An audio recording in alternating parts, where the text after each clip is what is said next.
Hi hello నమస్తే మరొక కొత్త ముచ్చటతో మీ ముందుకు వచ్చాను. ఏం లేదండి, ప్రజెంట్ మనకి ఇప్పుడు సరస్వతి పుష్కరాలు స్టార్ట్ అయినాయి కదా. మనకు మే 15 నుండి 26 వరకు తెలంగాణ గవర్నమెంట్ ఎంతో అత్యుత్తమంగా ఈ కార్యక్రమాన్ని ప్రారంభించింది.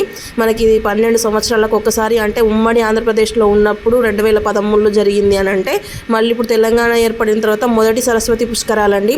ఈ పుష్కరాలు మనకి ఏంటి అని అంటే, భూపాలపల్లి జిల్లా కాళేశ్వరం మహదేవ్పూర్ మండలం కాళేశ్వరంలో మనకు ఈ సరస్వతి పుష్కరాలు అనేవి స్టార్ట్ అయినాయండి.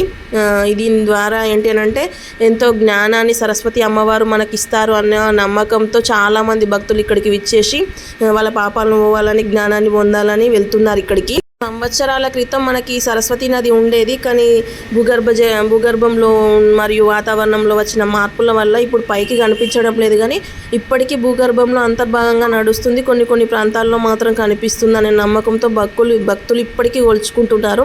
కాబట్టి మీ విలువైన సమయాన్ని కేటాయించుకొని సరస్వతి పుష్కరాలను విజయవంతం చేయాలి. అక్కడికి వెళ్ళి దర్శించుకొని అమ్మవారి కృపకు పాత్రలు కావాలని కోరుకుంటున్నాను. ఓం సరస్వతాయ నమః.